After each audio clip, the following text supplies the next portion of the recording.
Hi everyone, it's Miss Christine. I have another book to read with you. This one is A House for Hermit Crab by Eric Carle.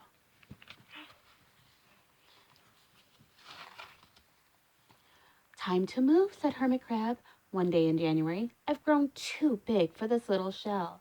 He felt safe and snug in his shell, but now he was too snug. Hermit Crab stepped out of the shell and onto the floor of the ocean. But it was frightening out in the open sea, without a shell to hide in. What if a big fish comes along and attacks me, he thought. I must find a new house soon.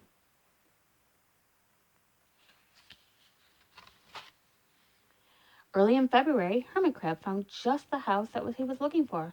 It was a big shell and strong, and he moved right in, wiggling and waggling out about the inside to see how it felt. It felt just right. But it looked so, well, plain, said Hermit Crab. In March, Hermit Crab met a sea anemone. They swayed gently back and forth in the water. How beautiful you are, said Hermit Crab. Would one of you be willing to come and live at my house? It's so plain. It needs you. I'll come, whispered a sea anemone. Gently, Hermit Crab picked it up with his claw and put it on his shell.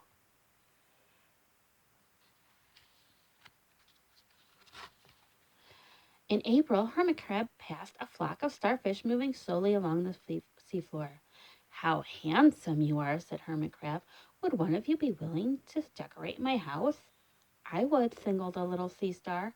Carefully, Hermit Crab picked up it with his claw and put it on his house.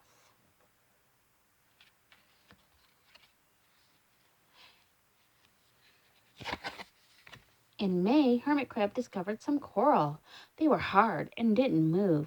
How pretty you are, said Hermit Crab. Would you be willing to make my house more beautiful? I would, creaked a crusty coral.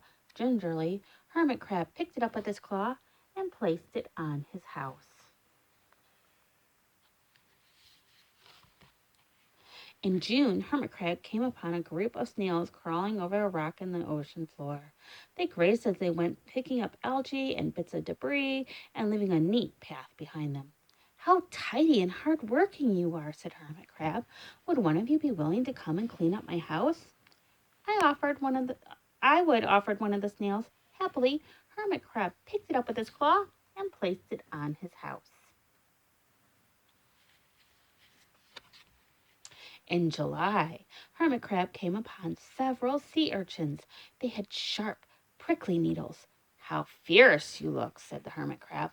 Would one of you be willing to protect my house? I would, answered a spiky sea urchin. Gratefully, Hermit Crab picked it up with his claw and placed it on his house. In August, Hermit Crab and his friends wandered into a forest of seaweed. It's so dark in here, thought Hermit Crab. How dim it is, murmured the sea anemone. How gloomy it is, whispered the starfish. How murky it is, complained the coral. I can't see, said the snail. It's like nighttime, cried the sea urchin.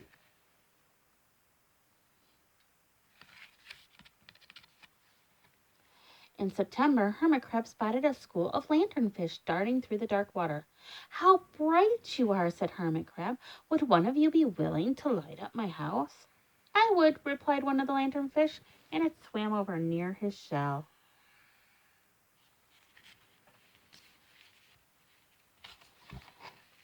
In October, Hermit Crab approached a pile of smooth pebbles. How sturdy you are, said Hermit Crab. Would you mind if I rearranged you? Not at all, answered the pebbles. Hermit Crab picked them up one by one with his claw and built a wall around his shell. Now my house is perfect, cheered the Hermit Crab.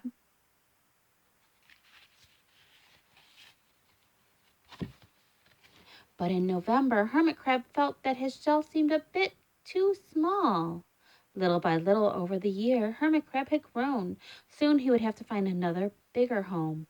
But he had come to love his friends, the sea anemone, the starfish, the coral, the sea urchin, the snail, the lanternfish, and even the smooth pebbles. They have been so good to me, thought Hermit Crab. They are like my family. How can I ever leave them? In December, a smaller hermit crab passed by. I have outgrown my shell, she said. Would you know of a place for me? I have outgrown my house too, answered Hermit Crab. I must move on. You are welcome to live here, but you must promise to be good to my friends. I promise, said the little crab.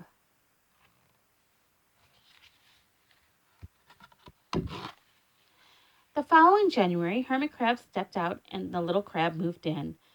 Couldn't stand that little shell forever, said Hermit Crab as he waved goodbye. The ocean floor looked wider than he'd remembered, but Hermit Crab wasn't afraid.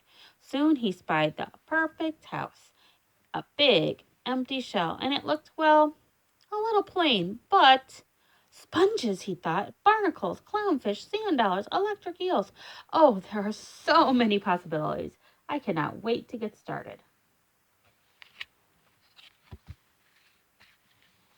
That was the end. Thank you for reading with me. Bye.